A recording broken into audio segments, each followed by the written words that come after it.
Hi, I'm John from John's Jeep Garage. Today we're working on a leveling kit, specifically a 1.5 inch leveling kit for a Jeep Gladiator. What I want you to do right now is look specifically at the bottom of this video and you'll see a timestamp where you can just fast forward, not worry about the background information, and start the work. Otherwise, I want to give you some more information. So this is a TeraFlex leveling kit, a 1.5 inch modular kit, which means that it has a couple components where you can choose to just level it up 1 inch in the front or 1.5 inches. We'll show you some more on that. The whole concept of this is eliminating the rake of a truck. That's what we're working on, a truck. And a rake is when the front is lower than the rear. Front suspension's just a little bit lower. Positives for that, aerodynamics through the road, distribution of the weight when you put a heavy load in the back of a truck or when you're towing with a trailer where the tongue weight of the trailer depresses the back suspension and kind of levels out the truck.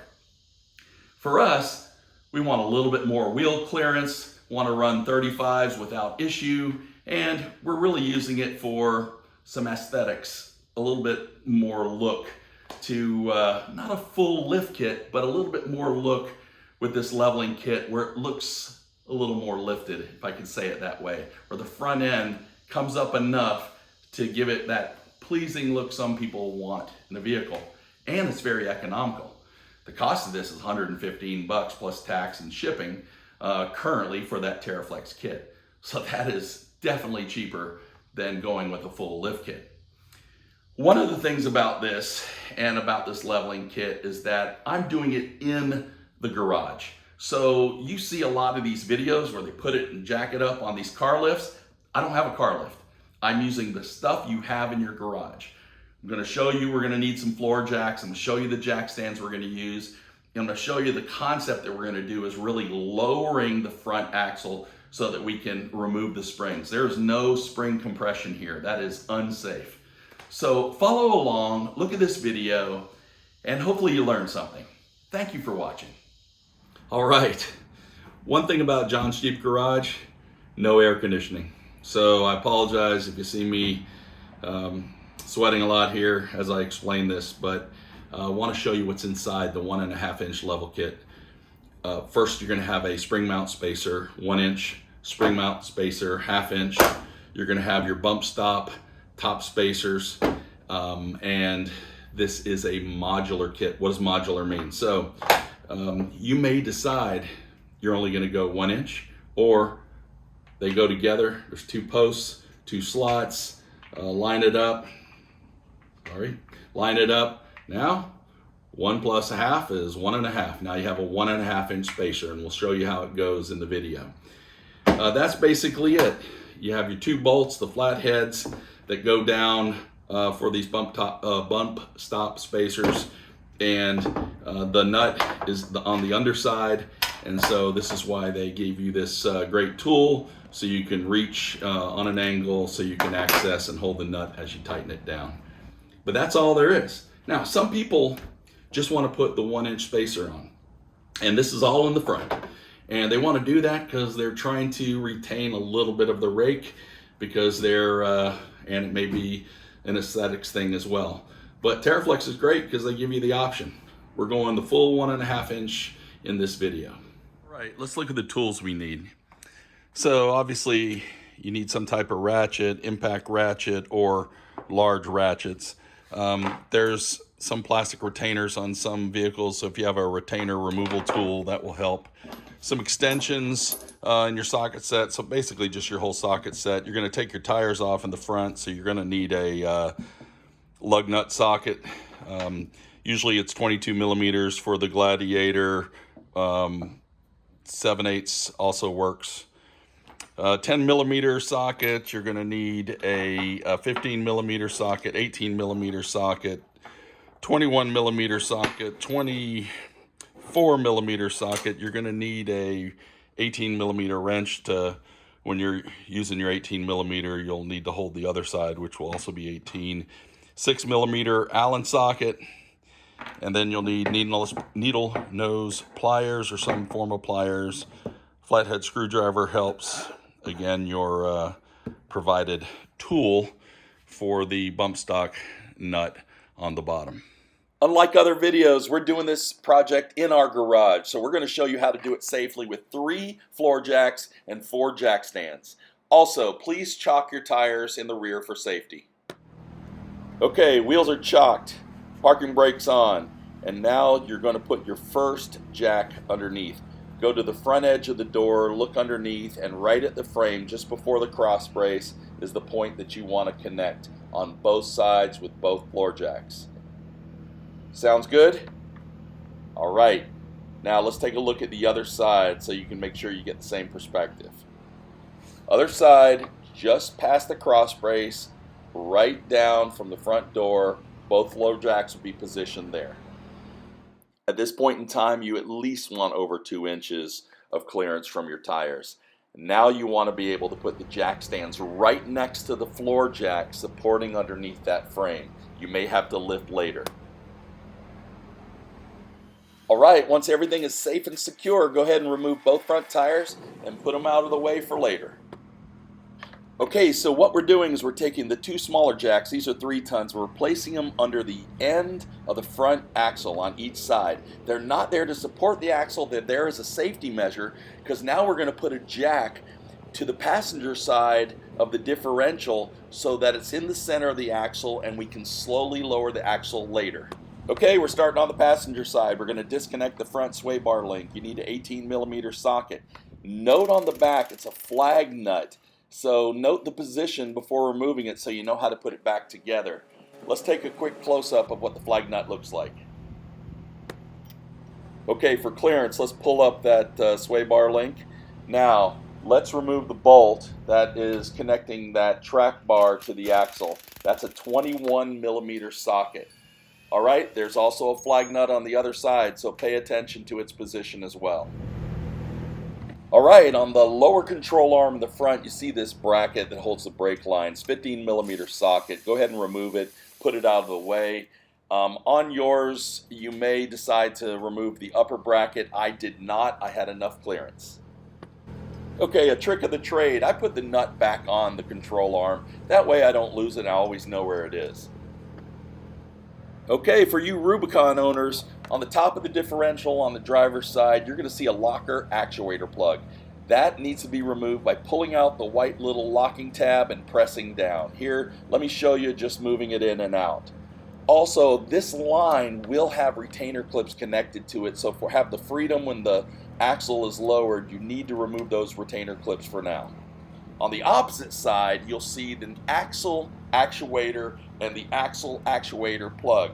It's a little harder for me, so I use a screwdriver to pull out the locking tab. Same principle applies, you pull it down.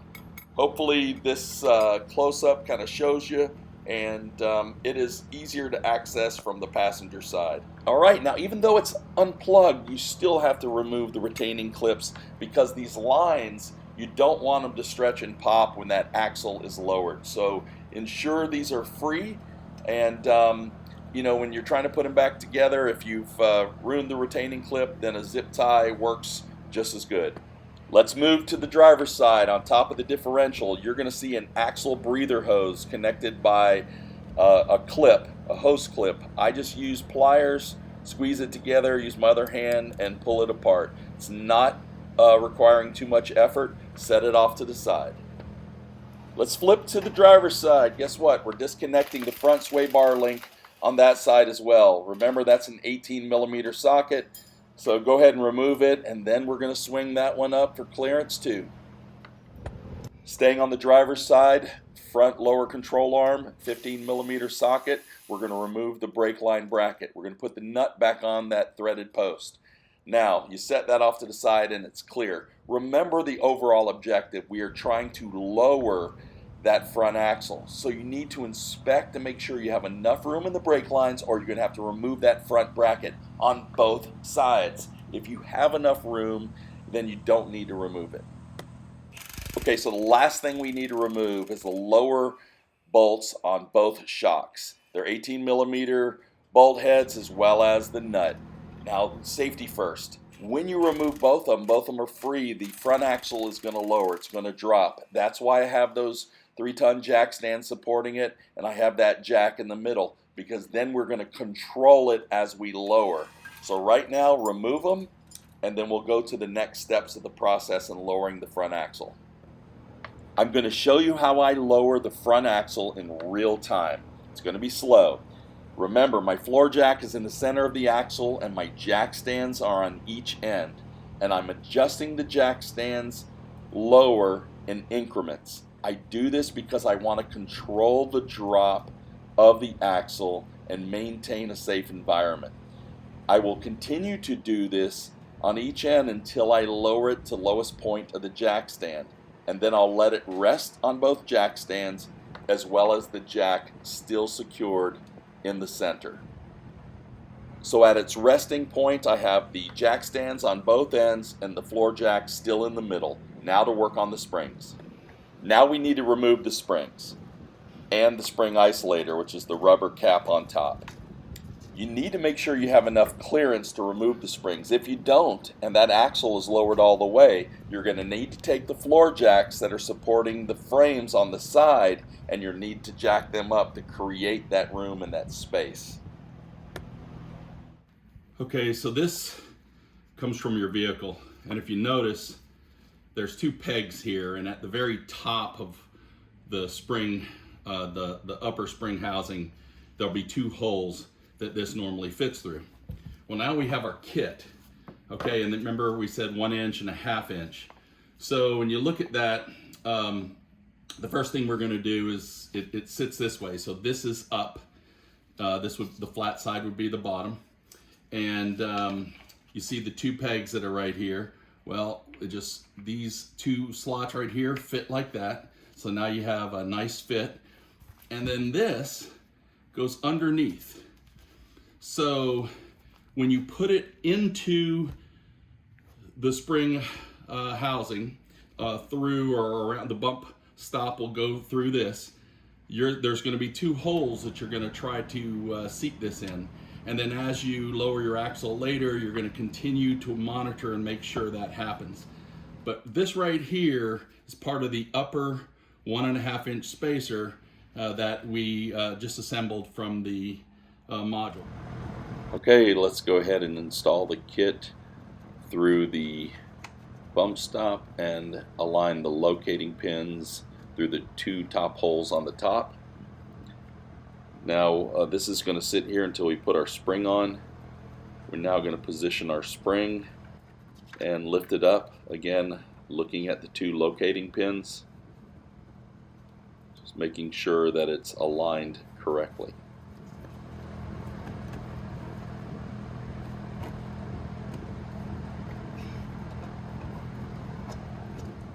Our focus now is really just the lower end of the spring. You got to turn it to make sure that end of the spring fits into the base or spring index right here as you see it. Now we're working on the driver's side, and this bump stop extension just slips right in, and you go ahead and put the bolt through there. Remember, using a 6mm hex or Allen, and then you got the nut that goes underneath, so use that bump stop nut tool that was provided. Now on the passenger side, the access is small, so you have to kind of work your way with that tool carefully to be able to attach it to that bolt, and then you tighten with the 6mm. Now don't over tighten it, it's only 12 foot-pounds of torque. Just to check before we switch over to the driver's side, look at the locating pins and just keep checking alignment through this process.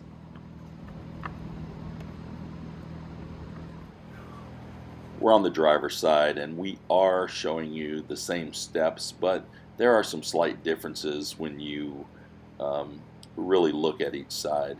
So just follow along, even though some of this is repetitive. We're putting the leveling kit together, the spring isolator on the bottom. We're going to lift it up through the bump stop and into the upper spring assembly, trying to at least have a start with those locating pins aligned. We're going to insert the spring, and then we're going to seat the bottom of the spring again into the base, making sure that that end of that spring is fitting into the spring index. We also are going to put the bump stop in just like we did before, and you will see that on the driver's side there is easier access to use the tool that was provided and the lower nut for this. Remember, this is a 6mm Allen or hex and only 12 foot-pounds of torque, so it's really hand tight. Okay, we're not speeding anything up. We're doing this in real time.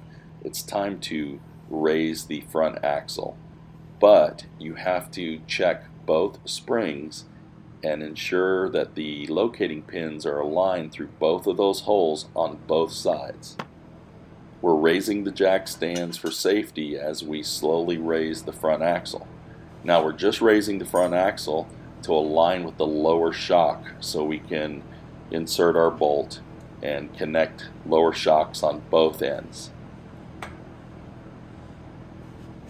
Remember, I'm trying to do this in real time so you can see it. So we're increasing the height of the axle, we're increasing the height of our jack stand, and we're making sure that that is aligned before we insert our bolt. And we're just taking our time, and I'm just doing it slowly.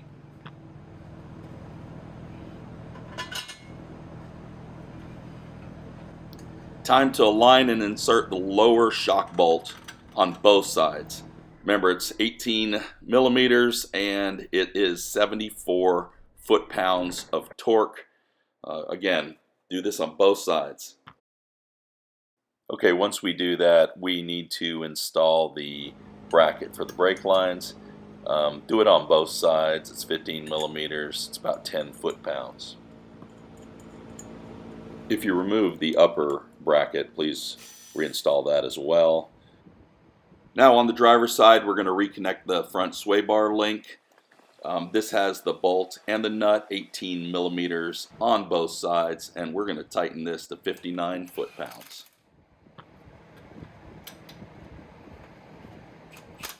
As we move from the driver's side to the passenger side on this, we're still going to reconnect the front sway bar link.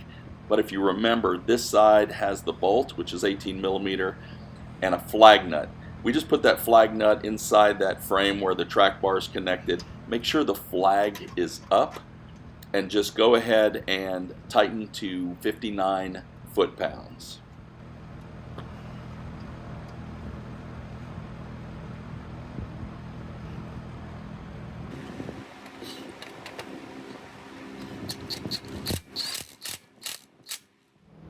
We have that axle breather tube we need to put back on. If you remember, there's just a little ring clip. I use pliers to press or squeeze, and then it opens up, and then I use the other hand to just press it on the tube. If you have a Rubicon, you're going to reconnect that locker actuator plug. Remember to pull back on that locking tab so you can connect it, push it all the way in, and then push in that locking tab. Make sure you look at all retaining clips that you may have removed to tighten it. Closer to the passenger side, you're going to reconnect that axle actuator plug. Again, pull back the locking tab, push it all the way in, and then push in the locking tab to secure it. This one, you had a couple retaining clips that you had disconnected. One of them you may need to use a zip tie to kind of reconnect if you don't have any new retaining clips. But if reusable, push them back in where you had removed them. Before installing that track bar to the axle, we need to put all the tires on and lower everything to the ground. Remove all the jack stands and then lower all the jacks. There's going to be a little help needed here by moving the steering wheel to get alignment. This is going to be at 125 to 130 foot-pounds. Remember, you have a flag nut, which will be on that opposite side of the frame. Torque your 22mm lug nut bolts to 130 foot-pounds. All right, that's a wrap. Just a quick summary on a few things. Number one, remember, read the warning label that TeraFlex puts in the kit, because you've changed the elevation of your vehicle will handle differently. Number two, you probably noticed that I did say you need a 24mm socket when I listed the tools. That is, some people loosen the upper control arms when doing this. We did not. The other thing is that you want to go back and you want to inspect about a couple weeks later all the bolts that you tightened, making sure nothing's changed. You always want to, anytime you're doing a leveling kit or a lift kit, you want to go back and inspect. Otherwise, please understand, we did this in our garage, safety first. Depending on the jacks you have, you may need to get some type of jack blocks to help increase the elevation so that you can ensure that you have enough room when removing and putting the springs back on. And one little advice or helpful hint, I should say, is that if you do have enough room with the spring, you could actually leave the springs off and put those lower or upper bump stop mounts on without doing it through the spring. That's only if you have enough room. Thank you for watching. And if you like this video, please subscribe to our channel. Thank you.